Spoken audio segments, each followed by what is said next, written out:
a intenção, né, de modificar esse gene nas linhagens celulares que eu trabalho, é exatamente por já haver, né, dados prévios que mostram que o aumento da expressão desse gene em outros tipos de câncer está associado a um pior prognóstico, ao aumento da proliferação, da metástase dos outros tipos de câncer. Então, nós trouxemos, né, esse gene para o câncer renal, né, diante da região que eu trabalho, que ele se encontra nessa região, né, no genoma.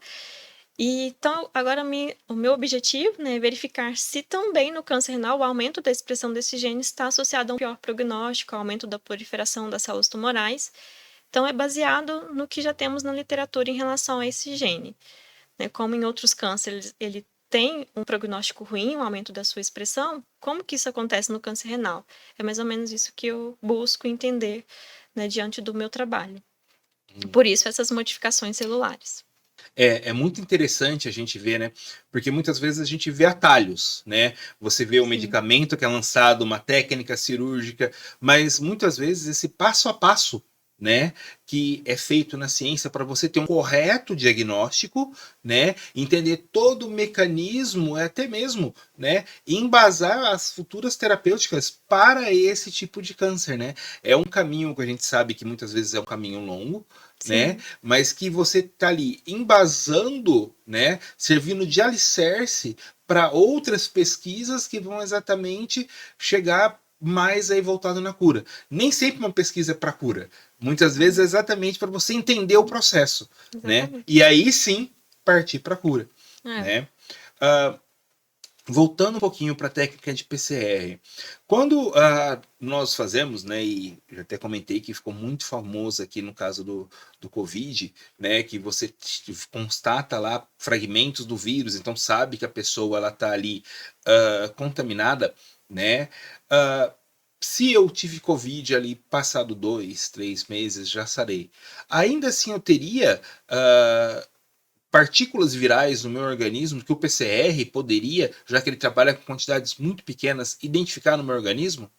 Uma vez que esteja presente a partícula viral no seu organismo, o PCR sim, ele consegue detectar, né, por ser uma técnica sensível, exatamente por essa capacidade de amplificar, né? Nós colocamos ali no tubo, no microtubo, todos os ingredientes necessários para ter uma amplificação desse material genético.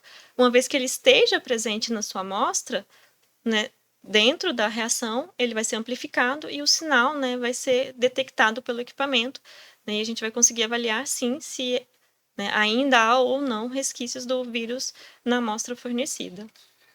Seria correto eu falar que ele é um grande sinalizador. Ele, tá presente aqui, né? Ou está acontecendo a reação, ou olha, a proteína ou está sendo feita, está sendo lançado. Então ele vai te dar todas as informações que você precisa para estar ali vendo as suas próximas decisões, seus próximos caminhos dentro dessa pesquisa.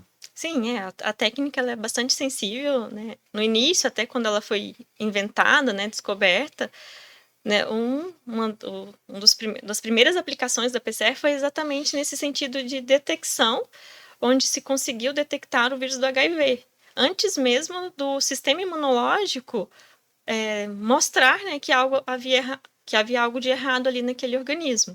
Então, mostrando a alta sensibilidade, né, dessa técnica, né, dentre os outros benefícios e a grande versatilidade que ela apresenta, sendo utilizada nas mais diferentes áreas, né? Tanto na área vegetal, na área animal, como na área humana. E além disso, né, a PCR ela é meio que uma mãe das outras técnicas, porque além de eu poder utilizar a PCR como uma ferramenta única dentro de uma determinada investigação, ela pode estar presente em outras metodologias, né? Hoje nós falamos aí o grande boom, né, do sequenciamento de nova geração, né, o NGS, né, o próprio sequenciamento de Sanger, né, onde eu tenho um sequenciamento menor, em uma menor escala, mas todos, né, tanto o NGS quanto o Sanger, eles utilizam da própria PCR dentro da parte metodológica, né, desses ensaios, né, mostrando a importância dessa técnica, né, que foi descoberta aí há uns 40 anos atrás, né, e tanto a questão dela ter sido aprimorada ao longo dos anos, né, onde a gente tinha inicialmente só uma PCR qualitativa, que eu verificava sim ou não, né, se eu havia ou não o meu alvo ali naquela amostra, e no seu desenvolvimento, que hoje a gente tem essas as variantes das PCRs, como a PCR em tempo real, que eu consigo estimar quantitativamente a quantidade de amostra ali, de alvo que eu tenho na minha amostra. Bem, você aí descrevendo, né, o PCR, o termo que você usou muito é amplificar. Ele amplifica o gene, que ele vai lá.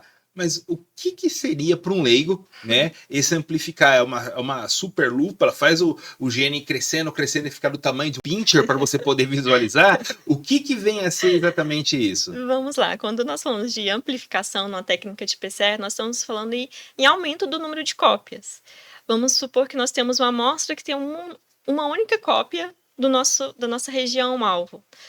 À medida que nós vamos fazendo a ciclagem da PCR, né, nós temos em torno de 35 a 50 ciclos, dependendo do seu ensaio. A cada ciclo, eu tenho uma duplicação desse número de cópias. Então, se eu tenho uma cópia no ciclo 2, eu vou ter 2 cópias. No ciclo 3, eu vou ter 4 cópias. No ciclo 4, eu vou ter 8 cópias, e assim por diante.